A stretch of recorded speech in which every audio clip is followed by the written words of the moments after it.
Hello, everyone. Welcome back to the SATAMonkeys podcast. I'm your host, Earth the Fat, and today I'm joined by Melon Rap, Yo. Rhyneeks, Hey. and Sir Nico. Hi. And and we're back. We're back. We're not dead. We are in fact among the living. Sorry we've taken a pretty big hiatus. There's different members in here right now. As a matter of fact, Charles has just gone online just now. That's great. I have a feeling he'll join in like 5 minutes. So like, hey, sorry, and then some like 10-minute long excuse. But yeah, no, we're back. We got some epic gaming tech news. Unfortunately, no super cool interview, but we had some epic gamer news. And I guess we'll start with the big shit. Big shit? No. Big Navi. Actually, yeah, Big Navi. I was gonna say not big shit, but Big Navi. AMD. This is from. I mean, you could say it's from AMD because it's literally AMD's new GPUs, but this is from The Verge, unfortunately. Remember the Verge PC build guide? The Verge PC build guide, yes. AMD is introducing 3 new Radeon RX 6000 series graphics cards today that will take on NVIDIA's latest RTX 3000 series GPUs. There's the Radeon RX 6800 XT, $649, which goes up against the RTX 3080. The 6800, which is $579 and goes against the 2080 Ti or RTX 3070. And the 6900 XT, which is pitted against NVIDIA's giant RTX 3090, which is also, if you've seen Linus Tech Tips video on it, not really a great deal because it really doesn't provide that many performance improvements in like workloads it's meant for. It's also impossible to get. Well, yeah, all of them are impossible to get right now. But what I find interesting here, because I want to take this topic kind of head on.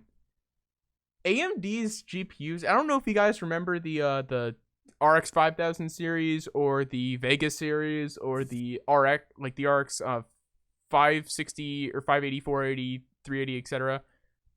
They've been really fucking awful.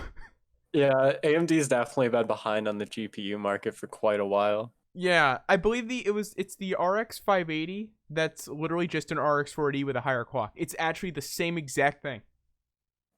Just I may be wrong, but I know there's a 400 series card that has there's a 500 series card that uses the same exact GPU as the 400 series card.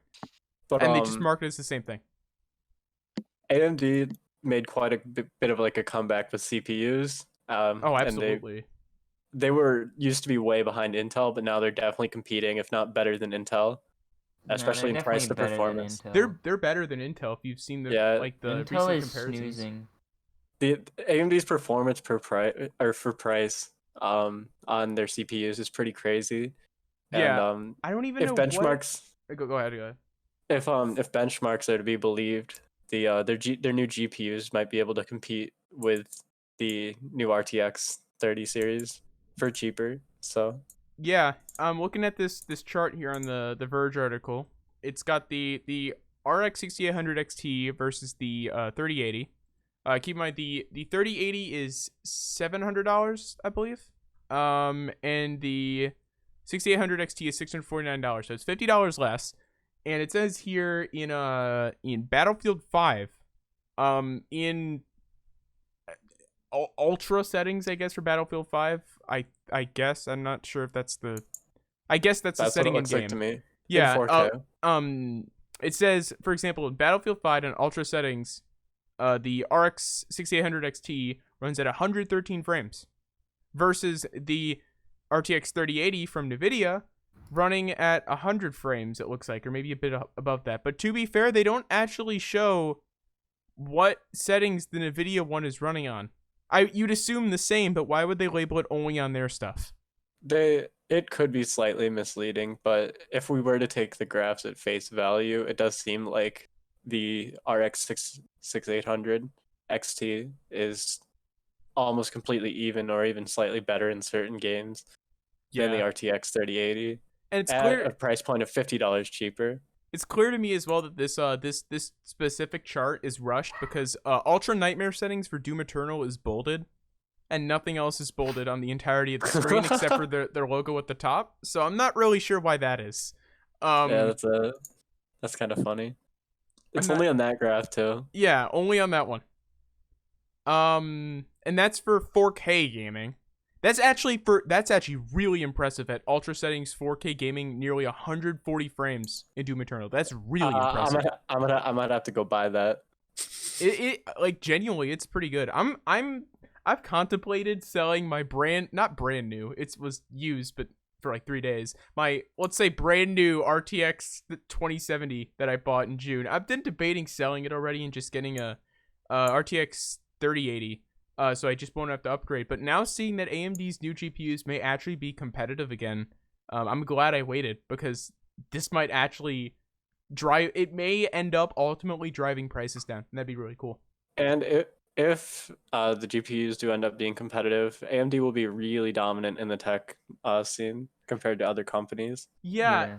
I kind of will be fear ahead for in both that. the CPU and GPU market. So hopefully Nvidia will come out with something that can compete, if these are to be believed. Yeah, it'd be really unfortunate, because the government is looking into antitrust shit with Google and Facebook and everyone right now, and if a lot of it is to do with them being monopolies.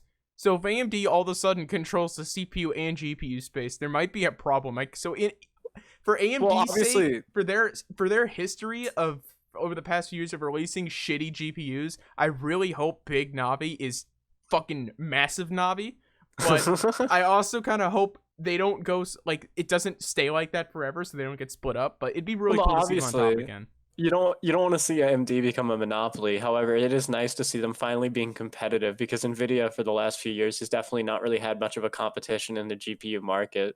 Yeah. And so obviously, if AMD can finally compete and it can stay like that, if Nvidia can come out with something that competes with AMD, then prices will go down, quality will go up. It'd be pretty good for everyone. Yeah. I wonder how many people are waiting for the Intel GPU. The one that was like, it's just been rumored for years, and they announced it, I think, like last year. There's nothing on it. The AMD Radeon RX 6800 versus the Intel integrated graphics. Yeah, the Intel GPU integrated graphics. Can you imagine if they released integrated graphics on the GPU? This was a while ago, but AMD also made some pretty decent integrated graphics chips. Oh, I remember with like the 3200G. Yeah. Yeah. I remember people could do decent enough gaming at medium settings on them, which is cool. I heard 60 FPS medium 1080p from that. Yeah, that's sick. That's really cool. Like, that's the type AMD's of shit. really like knocking it out of the ballpark recently. Yeah. No, they are. I don't know. It's weird for me with AMD on top, because when I started getting into computers and shit, AMD was nowhere near dominant. Ryzen hadn't released. And laugh at them. Yeah, Ryzen hadn't released. It was pretty much just Intel dominates. And 7th gen being like really fucking cool. Although people look back on 7th gen now and say it's just 6th gen again. But back then it was like 7th gen is amazing. If you were a PC builder back then, you really had to get the Intel CPU with the Nvidia GPU if you didn't want to be laughed at. I don't know. I've just been like pleasantly surprised on how AMD, who at that point they had really turned into a failing company. Their GPUs were failing, not literally failing, but their GPUs were worse than the competition at slightly less price than the competition, but they were substantially worse. They weren't great. The CPUs were not competing. They just came fresh off the FX series chips, which were awful. Coming from both like benchmarks of them, someone who's used an FX chip to power a server, they're awful. Don't buy them. They're not worth the money. Because people want like $100 for a FX 8320. Anyways, I never ever expected them to turn it around, especially with early Ryzen, and it's how early Ryzen just surprise. wasn't great. But they have, and they're now on top. And then the Ryzen 5000 series, which was announced, seems to be very dominant over Intel. And Intel, they haven't announced anything new, but my guess is going to be their next announcement is, we took the same nanometer node and released it for the 5th time now. They really like doing that. It's really fun to watch. It's actually funny, like how many people still argue to get an Intel chip. Yeah, it's like there's no. It's at the point with the Intel chips where it's like, the upgradability really isn't there because a lot of time now you just have to get a new board. Meanwhile with Ryzen you can use I believe they've said with some 300 series boards like B350, H3, whatever their name scheme is, you can use a 5000 series chip. Don't quote me on that, but I know 400 you can. But like with Ryzen, there's backwards compatibility. With Intel, it's like, hey, we released the same chip again. Go buy a new fucking board. Yeah. Like, they have a, 2% faster speeds in gaming, and then everything else is just behind by a lot. Yeah. And then, like, for some reason, that's like a main selling factor. Yeah, and with 2% like increases, you're getting dangerously close to what most like testers say is margin of error. True. So it's at the point where they are ahead by like a hair. In fairness to Intel though, and this is a perspective I thought about the other day. What's interesting to me is how people shit on Intel for like, why are you using the same nanometer CPU again? Wow. And I kind of agree with that, but the other side of it is they've managed to squeeze this much performance out of the same chip. What is overall pretty much the same chip as 6th gen. They've just continually managed to squeeze the same performance or more and more performance out of it to the point where a chip from like 2016 or something, or 2016, 2015, the 6th gen series chip is what it ultimately is, same nanometer node.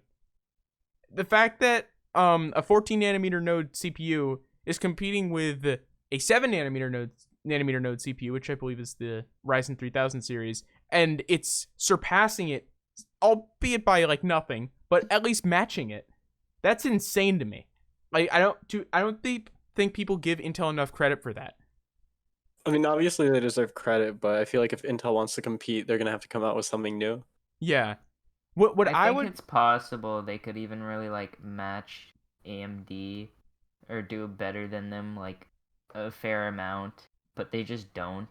Yeah. What I would hope in this scenario that is right now where Intel is just kind of doing the same thing every year, I'd hope it'd be like, all right, fine. Now that AMD is caught up, we're going to release our new 10 nanometer node that's just going to blow them the fuck out of the water. And it's going to be another, uphill climb for AMD again for years. But that's clearly not what's happening. It seems to be more of Intel can't get their shit together and actually make a smaller nanometer CPU that works. But, I haven't looked into all that, but that's what it seems to be from just a very basic stuff like videos of watching shit. It's not so much as Intel can and they're waiting, it's they can't and they're struggling. but Imagine let's like transition 2030. to the next subject. Yeah. Yeah, but imagine like 2030 and then they're still on 14 nanometers. I can, Yeah. the sad part is it probably wouldn't be 14 nanometers, but I can imagine them still being on 10 nanometers in 2030. Yeah, definitely. They don't seem to be progressing very quickly, but They don't seem to be progressing at all. Do you guys remember? I'm gonna jump back to it real quick, Nick. Do you guys remember 9th gen? 9th gen. Because I remember. Here's how the rollout happened. 6th gen, smaller nanometer process. I forget how much. I wasn't really into computers then, but it came down to 14 nanometers then. Yeah. 7th gen, I really don't remember what they changed. I just remember people kind of called it 6th gen, but the definitive edition. Like, it's better. And then the next gen will be, we'll finally get more innovative again. It was kind of like Intel's year off. So 8th gen, it wasn't really super innovative, but they did add more cores. So all their chips were now 6 core, except like the i3 or some shit. And I have an 8500. It works well. I'll give them that. Like, adding more cores wasn't a great way to prolong it. And then 9th gen is where I do not understand what the fuck their process was. We took the IHS, the integrated heat spreader, and we soldered it to the die. So instead of liquid metaling it, it's soldered now. And what else did you change? That's about it. We soldered the IHS, and that was like the big claim to fame. That's the equivalent of like saying you can go to the bathroom without peeing all over the floor. Yeah, I can. It's just stupid. It's not a performance improvement. I don't even know with the 10th gen what they changed to make it currently like perform next to AMD in performance. I really thought 9th gen was like the end. They're running out of ideas. They're definitely stagnating. Yeah, But, they have no idea what to do. speaking of stupid, let's talk about Microsoft. Yeah. So apparently with the new, this is from ZDNet. Microsoft is planning a big refresh to the Windows 10 UI with Sun Valley, which is, I guess, the codename, in version 21H2, according to a report. Reading through this here, this is actually the one article I didn't read through because it's kind of self-explanatory. But it's also an interesting topic for me because I actually did an entire school project on how I'm not sure if Windows 10 will ever change. But it essentially seems to be I'm gonna read the article without reading the article. The Windows 10 will get a new UI update according to the title, meaning the UI refresh. The UI will look different. I'm not really sure what else there'd be to add there, but What are your thoughts on Windows 10? as a whole, I fucking hate it. Windows 10 is awful. Me too. Why couldn't they just stick to 7, honestly? Exactly. 7 was so good. Just in general, though, Windows 10, I don't even like the UI. Yeah, well, if you didn't like Windows 8's UI, you'd never like Windows 10's. And I hated Windows 8 UI, so I feel like Windows 8 UI. Windows 7 was just so self-explanatory, and then I feel like they've tried to make it look too modern with the newer UIs. No, I don't. I don't need. Yeah, go ahead. I don't need to look like I'm looking through like a fucking window, like literally when I'm looking at my computer. You know, like why can't you just put the app icons where they belong? Like, I don't know. I don't like it. For me, it's just like there's basic shit in Windows 10 that's broken. That wasn't broken in Windows 7. Like the best example for me, when I go full screen in some applications, and then I exit full screen and also the application at the same time in a weird way, it entirely resets where the icons are in the desktop. Yeah. That has never happened in Windows 7 to me ever, but that happens in Windows 10. You know, that's a woo. I've got a 4K monitor, and so I use Windows with enlarged icons so I can like actually see what I'm doing. And sometimes I'll minimize an app, and my icons will go back to being like 1 pixel. I've never heard of that, but I can believe it. It's Windows 10. The best part, the fix for the shifting icons is supposed to be you go into your settings, or you go into the view settings for it, and you make it so that you can move them freely, so they're not locked to an invisible grid. Well, yeah, that sounds good. That's what I had it as, awful. but Windows reset itself, like reset that setting on its own recently. I don't know when. So they're back Windows to grid. Definitely, it likes to change its own settings a lot. Yeah, I also hate the free move for the icon. I like the grid. Yeah. Oh, I hate free move as well. It's so bad. Hopefully their new UI. Sorry. My favorite Windows bug that happened recently. I think I may have told Epic about this. I was doing something and it wasn't working right, so I needed the Windows, or I checked my Windows updates and there was a security update. I'm like, all right, I have to update. I'll be right back. I think I was talking to Anna, but I think I told you, Epic. I'm not sure. And I update, and then my computer restarts, and it gets to the screen where it's saying applying update, and it immediately says cannot apply update, reverting changes, and gets stuck, and it's an infinite loop. Now that sounds awful. I researched for hours, like from 11 p.m. to 3 a.m. how to fix it, and I tried every method and none of them worked. The fix was unplugging the fucking Ethernet cable. I literally, one time I booted Windows into safe mode without networking, like try and get around it, and started to do the applying update thing and immediately canceled it. I'm like, wait a minute. I realized like 2 hours later, like, wait a minute, what if I try that normally? And yeah, the problem was it connecting to the update servers to try and update, and the update server is doing whatever and noticing it's failing and telling it to restart. That's what was causing it, I think. So if I just unplug the Ethernet, it's like, oh, I can't apply the update. Nothing's telling me to do anything else. I'll just OS. I will boot into the OS now. And I was so fucking happy and tired because it was 3 a.m. That's the best Windows bug. Love it. Never would happen in Windows 7. But Only in hopefully Windows 10. the Windows UI, the new one, isn't dog shit. And, Yeah.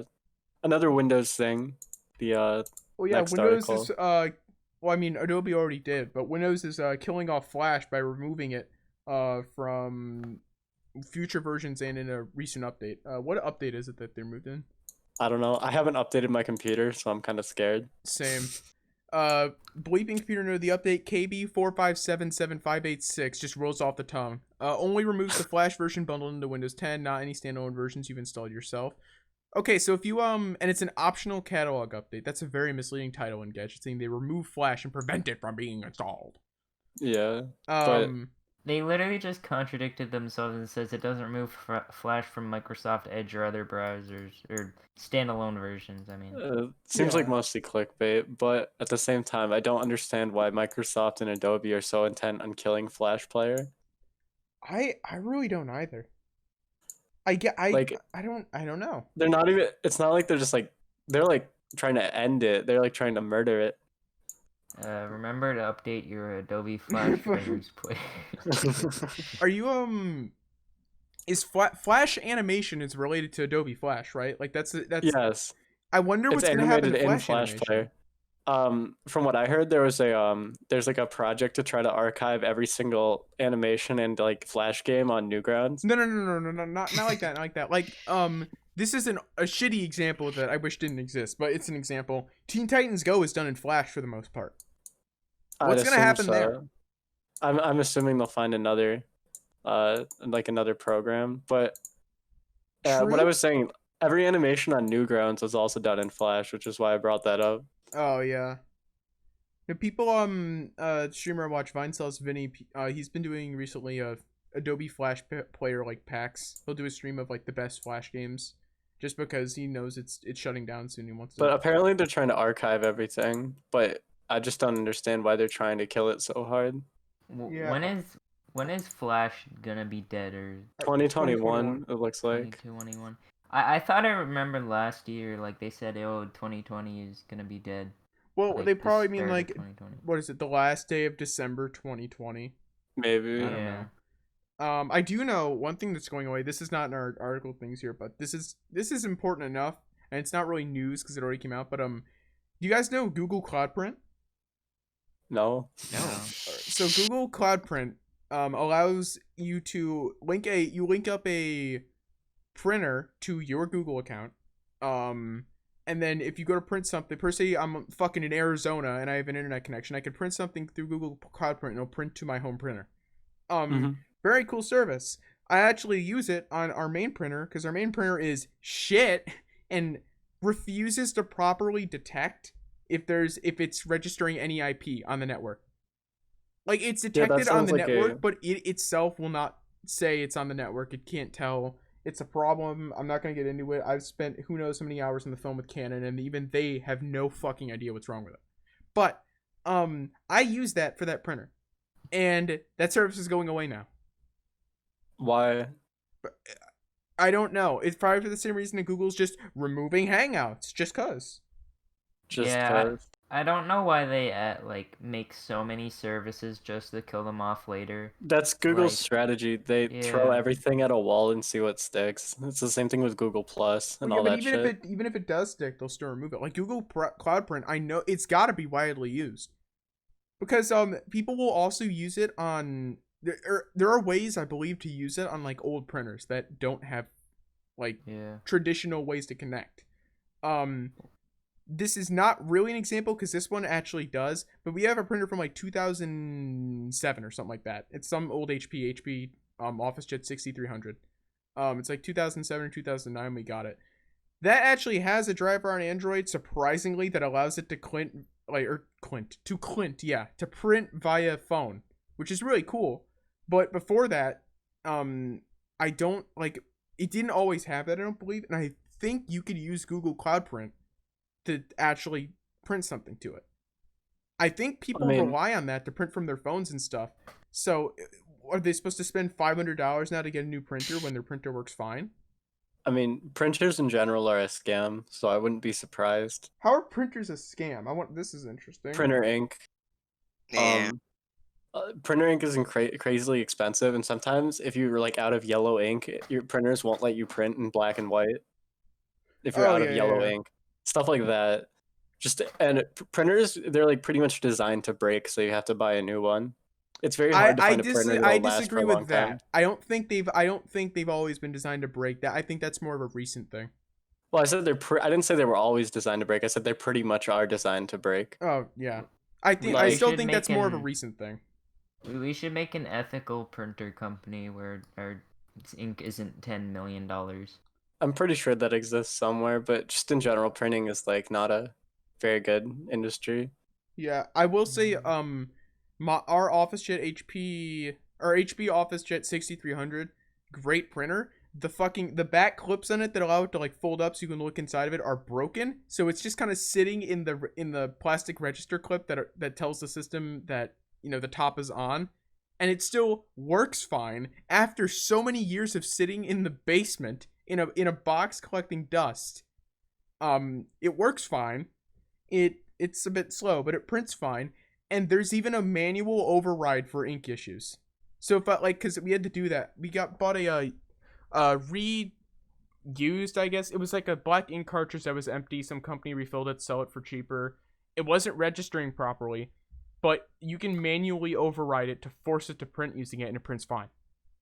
That sounds like a nice feature. It is, and especially for a printer that old, to also have mobile capabilities with a phone. That what like smartphones were just coming out when that printer was released, and the fact that HP is still supporting it through apps like that is insane. I don't like HP, but I have to respect them for that. That's really cool. So we're probably going to stick with that printer because we found a cheap ink cartridge that will work, I believe. And the color ones do work anyways. But I don't know. It's just interesting to me that Google Cloud Print's getting killed off like that, because out of all the Google products that are being killed, like Hangouts, for example, apparently people mainly use it to make phone calls. There's Google Voice for that. I can kind of understand it. Google has some other mail app that was supposed to be better than Gmail and use Gmail like to link up to it. They killed it off. I don't respect it, but it's not like they don't have Gmail. Google Cloud Print, there's nothing else really like it. So there's Apple AirPrint, but I don't have an iPhone or an Apple certified printer, so I don't know. It's just I just don't know why they're killing it off. Yeah. Speaking of Apple, they are reportedly creating their own search engine. Oh God, that doesn't sound good. I mean, doesn't Apple already have Safari, or is that different? Safari is a browser. And That's just a to add some browser. context, this is an article from Forbes. Yeah. Okay, never mind. I was thinking of search engine. Okay, yeah, no, I got it. Apple's got Safari. But apparently they're making their own search engine to compete with Google because of Google's antitrust shit that's been going on now. I'm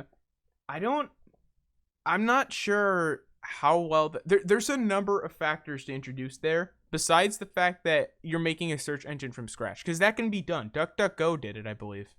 To be fair though, there isn't much competition in the search engine industry, because like, who the fuck uses Bing, honestly? Well, that's not because Yahoo. that's not because people like Google better. It's because Bing is shit. Yeah, that's true. So if Apple makes a good search engine, then maybe. But no, sorry. I will be right back. All right. Let's talk about Yahoo. Okay, we are apparently. No, not really.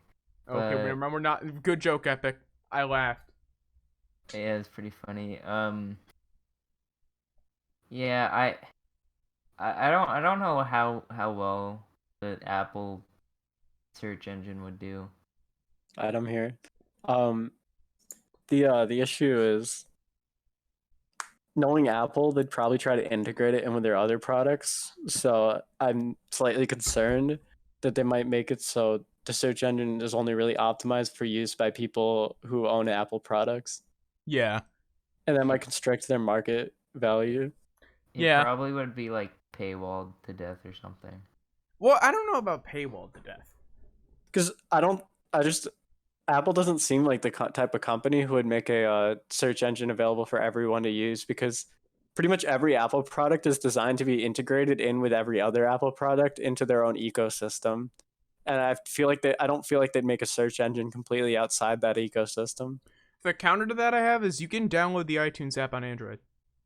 Yeah, They're open with a lot of stuff, just not a lot of, like, one thing.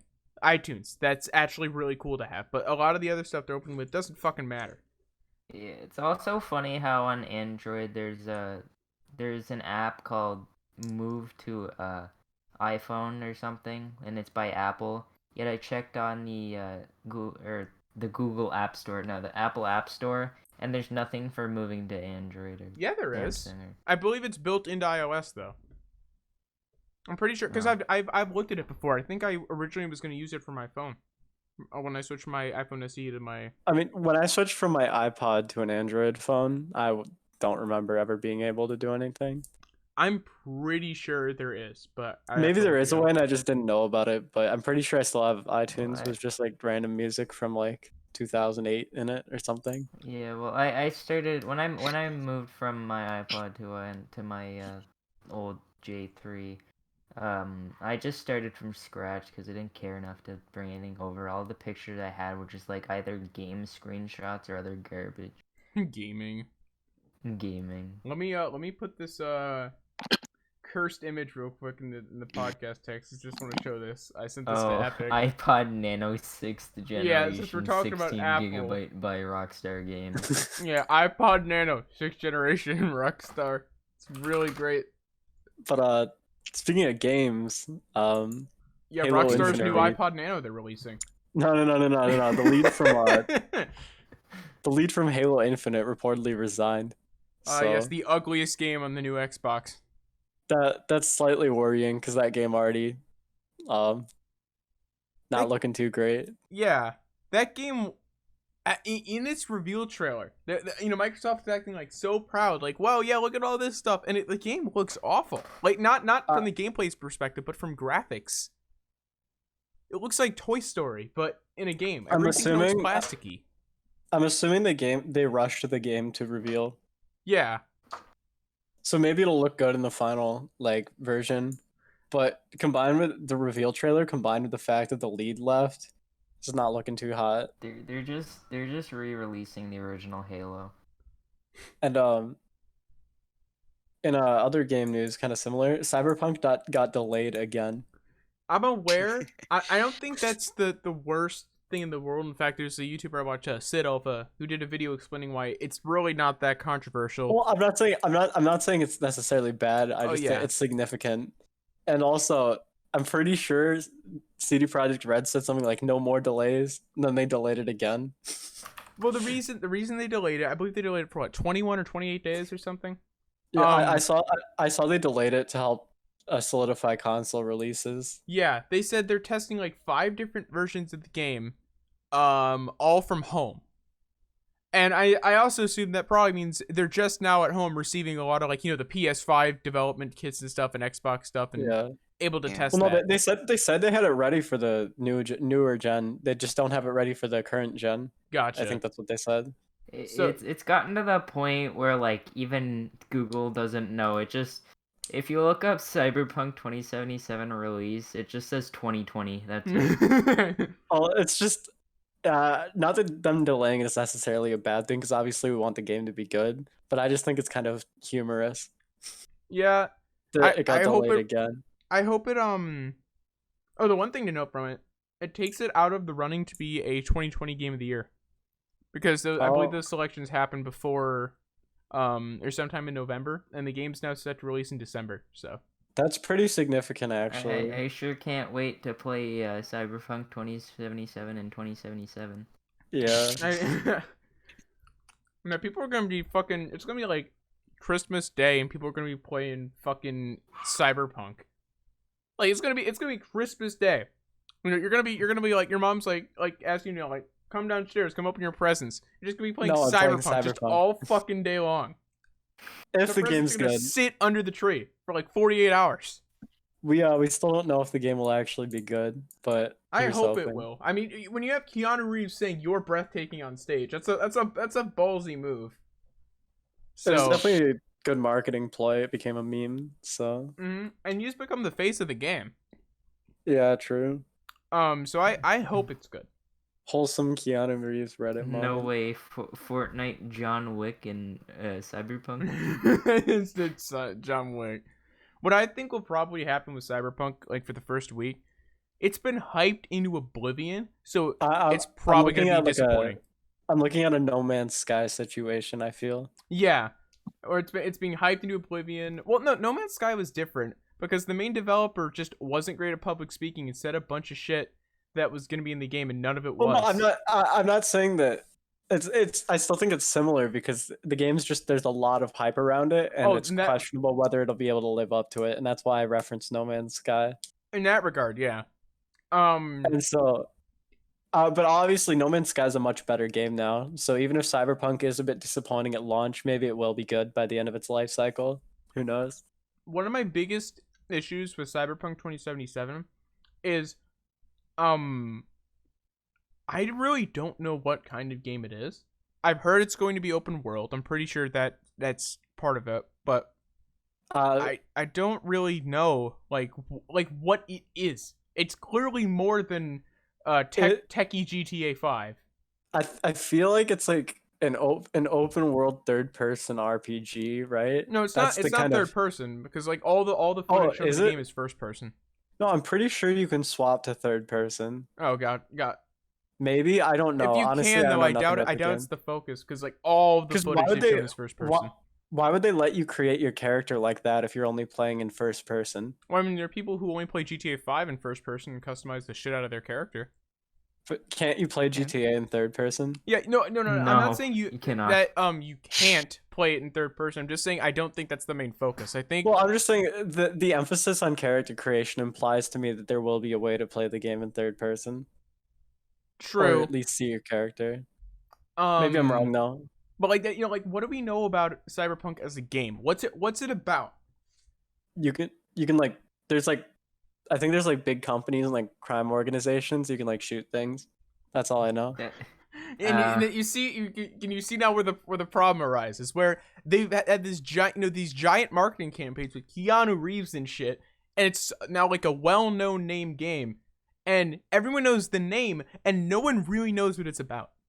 I mean, maybe some people do. We're just like too small brain, but I remember, didn't they ever say something about like individual like citizens walking around the city and shit like that? I think they did, but that's not that big a claim anymore now that we have Watchdogs Legion, which I believe released today. I genuinely couldn't tell you what Cyberpunk is about. I do know you can customize your genitals though. So. Hell yeah. I don't know. That's the only good part about it. The more I'm thinking about it now, I guess Watchdogs Legion is a very great example of marketing. Not really, because the game didn't really have great marketing campaign. I haven't heard about this game, and apparently it came out today. Yeah, I believe it's out. But I literally have never heard anyone say Watchdogs Legion before, so you're gonna have to explain this to me. Watchdogs Legion, in its without including the story, it literally looks to just be Watch Dogs 2, but better controls, bigger open worlds in London, and you can control random pedestrians. You can just recruit them. You can have a grandma kicking ass. That's literally in the trailer too. That's like a thing they thought was really funny, so they put it in the trailer. I actually really didn't like Watch Dogs 2, but there's also an Aiden Pierce storyline in Legion, so I'm probably gonna buy it just for that. But that's an example of although the marketing itself wasn't great, because you hadn't even heard about the game till now. They didn't do a great job of pushing it. I've seen like one ad on TV for it. But it's an example of a open world techie game where you shoot things, where technology is the center, like it's a big part of the story and the narrative and everything, just like Cyberpunk, where you can actually know what's going on. Because you can watch gameplay footage and you understand what's going on. granted that part of that comes from there's already Watch Dogs 1 and 2. Most people already know what they're getting into. But even so, you can tell what's going on. And then Cyberpunk, it's like, yeah, explosions, yeah, shooting, yeah, woo, cyber car, get in the car, talk to the big fat guy in the back of the limo, woo, explosion. Like, I don't know what's going on. I'm trying to Google the plot right now, see if I can figure it out. I don't think Cyberpunk has given out their story structure and what they want to tell. I mean, Cyberpunk in general as a genre is inherently political. So I mean, you're obviously going to be dealing with like discrepancies of like human rights and like how that relates to technology and what you can get with what you have and stuff like that. Yeah, that But makes sense. I don't Do you think know they've divulged in what like in the what way the actual plot? lore of their like universe. Well, we know it takes place in like a city. There's like crime involved. Here's a summary I found. Cyberpunk 2077 takes place in Night City, a crime-ridden city in the free state of California. Hell yeah. Players take control of V, a mercenary deeply embedded in the underworld of the city. These are customizable to the player's choosing, allowing them to be any gender and have any skin tone. Their backgrounds and combat style are also up to the player's preference, from brute force strength to crippling the advantage of opponents with advanced hacking. So that's like a okay, yeah. They've emphasized a lot about like the setting and the character customization, but they haven't said much about the actual plot or gameplay even. Yeah. To me, there's a lot of, the more I think about it, there's a lot of Legion that sounds similar. You don't get to customize your character, but or not at least in an amazing extent like Cyberpunk showed off, but you can be a stripper, you can be some random rich guy, you can be Aiden Pierce from Watch Dogs 1, you can you can be a grandma, you can and then there's a giant center on technology and augmenting that technology and all that shit. It's just concerning because if the game is as hyped as it is and people don't know what it's about, there's a high chance that people will buy the game without knowing what it's about and then end up not liking it because they didn't know what kind of game it was. Yeah. I really That's the hope that doesn't concern. happen. But like it worries me because I'm the type of person where if a game is really hyped up, to be like an actually good game, I don't normally fall for the hype of shit. The last time I did was Doom Eternal, but that turned out to be really fucking good. And I waited like a day for the reviews to come out, and they were astonishing, saying it was one of the best games ever made, and I agree. With Cyberpunk, you know, not only are there like no early reviews out of any real parts of it, but there's just not a lot known in general. So I kind of feel, I don't know. I feel like the first day reviews are going to be interesting and they're going to be I'll be rapidly definitely changing. waiting for I'll be definitely be waiting for reviews and like gameplay footage before I decide whether I want to buy the game. Yeah. Because there's I don't know. And for me it's the type of thing where with Watchdogs Legion all I know is the main premise. I literally don't know, and that Aiden Pierce is a DLC, and therefore I'm going to buy the game because I love Aiden Pierce in the first game. I'm one of the small cult classic group of people that really like the first game, and hate the second one. But I don't like Watchdogs Legion because it literally looks like Watch Dogs 2 again, and I hated the bit of time I spent on Watch Dogs 2. Mainly because the story was bad, but the controls were awful. And it doesn't look like that's changed with Legion, but. You know, I know what I'm getting myself into, at least, if I buy the game. And that's aside for the fact that I have an excuse to, because there's Aiden Pierce. But I know what I'm getting myself into, at least. I can look, even if I hadn't played Watch Dogs 2, I can look at it and say, oh, okay, it's just like, kind of like GTA with technology stuff. That really is what Watch Dogs boils down to in its core, because that's what the first game was. With Cyberpunk, it almost seems like they've tried to make it kind of clear that it's not GTA. Definitely. And that's concerning because it's like, okay, well, is it comparable to anything? If it's not, that's a huge risk for like in terms of marketing. The only thing I haven't played any of the games, but just from like an aesthetic standpoint, Cyberpunk reminds me of Deus Ex. I can see that. Yeah, I fair. can see that. I don't know if the gameplay would be similar at all, but just the vibe I'm getting is similar, especially with all like the body modification emphasis and stuff like that. I haven't played Deus Ex. I've seen gameplay of it. I've seen a lot of gameplay of it. I watched a full playthrough of the most recent one. Wasn't it Mankind Divided? I think so. I watched a full playthrough of that, and I thought it was cool. That was years ago, so I don't remember the story part, but I thought it looked good. For parts of Cyberpunk, to me, and Melon can correct me on this if I'm very, very wrong, because he's a Warframe expert, but parts of Cyberpunk to me look a bit like Warframe. Just with some In of what the ways, though? colors. Ah, okay. It seems to use a very similar color palette with the silvers and purples, which give it more of a. I'm not sure. It can give it more of a 1980s aesthetic. It can also give it more of a futuristic aesthetic. It reminds me of Warframe, but that could just be me. I'm not really. That's probably not a universal thing. But yeah, I don't know. I hope Cyberpunk is good. I do hope the hype is it's definitely not going to match what the game is. I highly doubt it. But I do hope it at least is a good game that was just overhyped to oblivion. Sure. And it actually gets the correct recognition it deserves and the correct amount of expectations like a few weeks after launch. But yeah, that's all we have scripted here. I did put another article in here about the RX series because it is still really interesting, and I actually want to look at this real quick. This one image is putting it all together image that AMD has. So there's this image here shows let me open it up here. Let me open it up in Chrome so I can get it a little bit bigger. This image I'm looking at here, which I'll include on screen, shows the the RTX 3080 versus the RX 6800 XT, versus the RX 6800 XT in rage mode with smart access memory.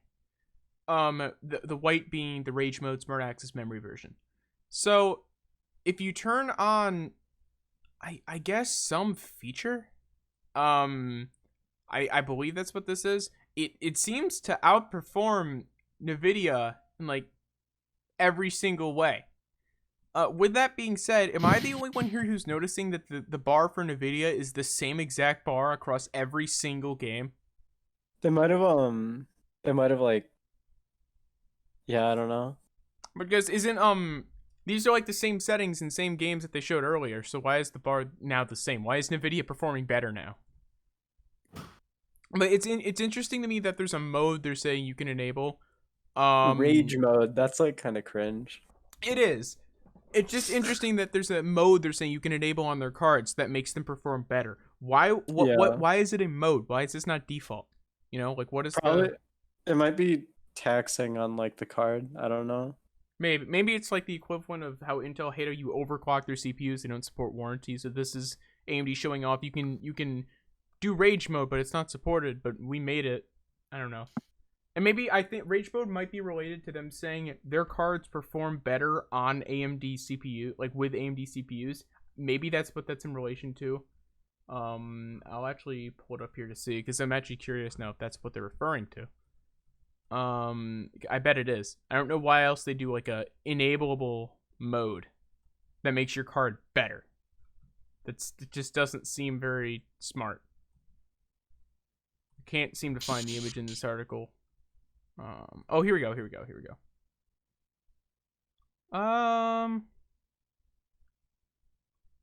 Interesting. Yeah, no, they don't. No, it's not related to anything at all. I was right. It's just not related to anything. It just is with rage mode. Also of note, okay, no, this is at 4K. So they don't show the frame rate here. They just show a percentage. So this could be a really misleading chart. Because I'm not sure what this means, you know? True. But yeah, that's really everything we have written down. The other thing I wanted to mention is the RTX 2070 comes out tomorrow. There are reviews posted by Gamers Nexus and everything. The 2070 comes out tomorrow. That's gonna be insane. Was that sarcastic or was that legitimate? That's what you just said. The 2070 is gonna. Sorry, be the 20. tomorrow. The 20. Oh yeah, my bad. The 3070. Excuse me. The RTX 3070 comes out tomorrow, not the 2070. The RTX 3070 comes out tomorrow.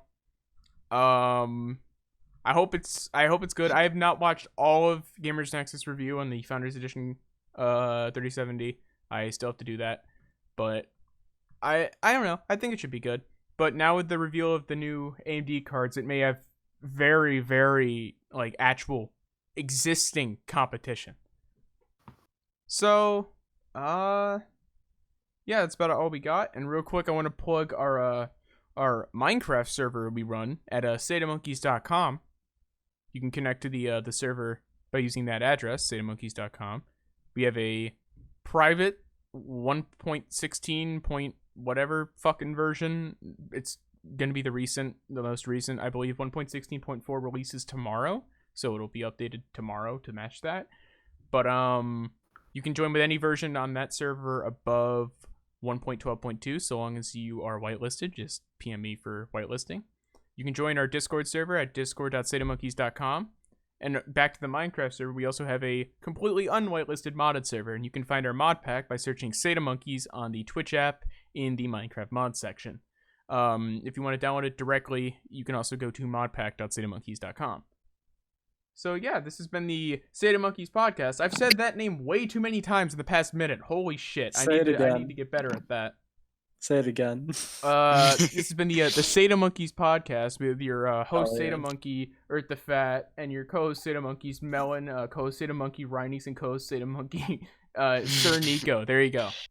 Thank you guys for watching. We are back. We should be uploading like more frequently, and not just taking a 2-month break.